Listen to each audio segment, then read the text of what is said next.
Hillary Clinton ने पाकिस्तान को लेकर एक बात कही थी, जिसका सीधा सीधा अर्थ ये था कि घर में सांप पालोगे तो वो एक ना एक दिन तुमको ज़रूर काटेगा।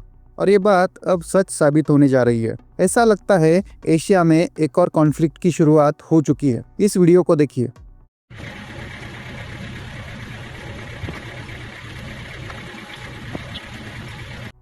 अभी आपने जो वीडियो देखी ये तालिबान के आर्मी की है।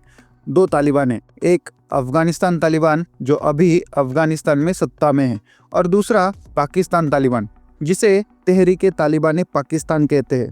तो ये वीडियो अफगानिस्तान तालिबान के फोर्सेस की है। तो हुआ ये था कि पाकिस्तान की आर्मी ने अफगानिस्तान के पख्तिका प्रोविंस में कुछ एयर स्ट्राइक की थी, जिसमें कई सारे मासूम लोगों की जान गई थी। बेसिकली पाकिस्तानी आर्मी का ये कहना था कि उन्होंने पाकिस्तान तालिबान के ऊपर एयर स्ट्राइक की थी, पर इस सब से अफगानिस्तान तालिबान वाले गुस्सा हो गए कि उनके देश में आकर ये सब कैसे किया। तो इसके जवाब में अफगानिस्तान तालिबान ने फाइटर्स को पाकिस्तान की बॉर्डर पर भेजा है। इसीलिए ये सब अभी शुरू हुआ है। पर ये सब तो बस एक छोटी सी चिंगारी की तरह है, बस एक छोटा सा रीज़न है।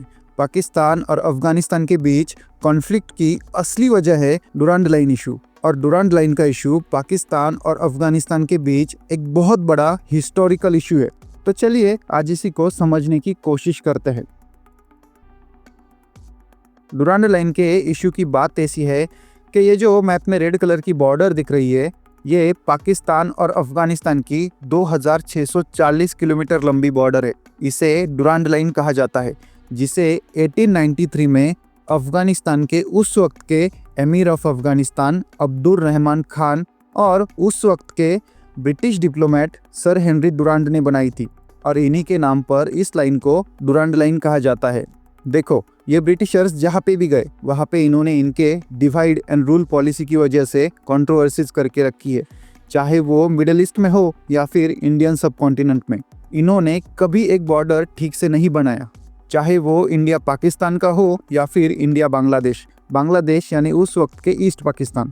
ब्रिटिश इंडिया के पार्टीशन के समय भारत पाकिस्तान की बॉर्डर बनाई थी, जिसे रेडक्लिफ लाइन कहा जाता है। इसमें जैसे पंजाब और बंगाल का विभाजन किया था, ऐसा ही ब्रिटिशर्स ने 1893 में पश्तून पॉपुलेशन को डिवाइड किया था। तो हुआ यह था कि 19th सेंचुरी में रशिया और ब्रिटिशर्स के बीच के ग्रेट गेम की वजह से ब्रिटिश और अफगानिस्तान के बीच में 3 वॉर्स हुए थे।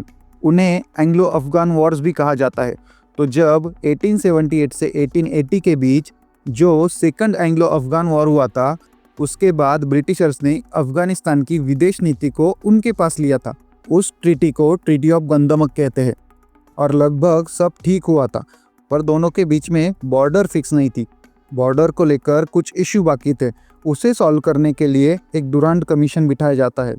इसी कमीशन के बेसिस पे एक डुरांड लाइन बनाई जाती है, जो उस टाइम पे ब्रिटिश इंडिया और अफगानिस्तान के बीच की बॉर्डर थी। 1893 में ब्रिटिशर्स ने एमीर ऑफ अफगानिस्तान के साथ मिलकर इसे एस्टेब्लिश किया था, जो अभी भी पाकिस्तान और अफगानिस्तान की बॉर्डर है। पर इस सब में सबसे बड़ा इशू ये हुआ कि इससे पश्तून पॉपुलेशन को 2 हिस्सों में डिवाइड किया गया। ये जो मैप में ग्रीन कलर का एरिया दिख रहा है, यहाँ पश्तून एथनिसिटी के लोग रहते हैं।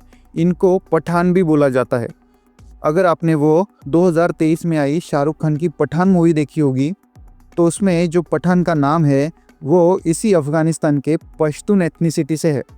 और यह डुरांड लाइन इन्हीं पश्तून लोगों के एरिया के बीचों बीच से गुजरी थी, और इसको 2 हिस्सों में डिवाइड किया था। इसके 2 हिस्से करने का सिंपल रीज़न था अंग्रेज़ों की डिवाइड एंड रूल पॉलिसी।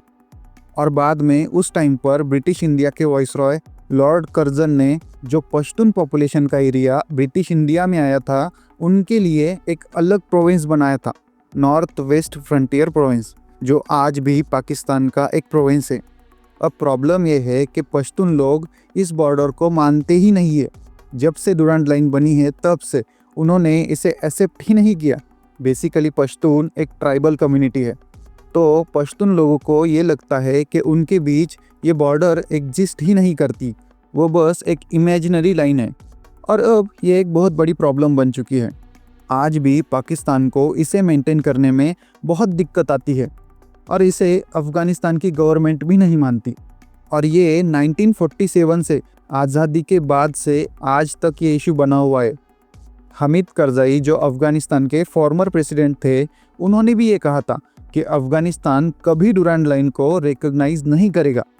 और अब तालिबान पावर में आ चुका है। पाकिस्तान को पहले लगा था कि उन्होंने तालिबान को अमेरिका के खिलाफ लड़ने में मदद की है, तो ये प्रॉब्लम सॉल्व हो जाएगी। पाकिस्तान को लगा तालिबान इसे एक्सेप्ट कर लेगा, पर अब तालिबान ने भी इसे मानने से इनकार किया है और बात अब लड़ाई तक पहुंच चुकी है।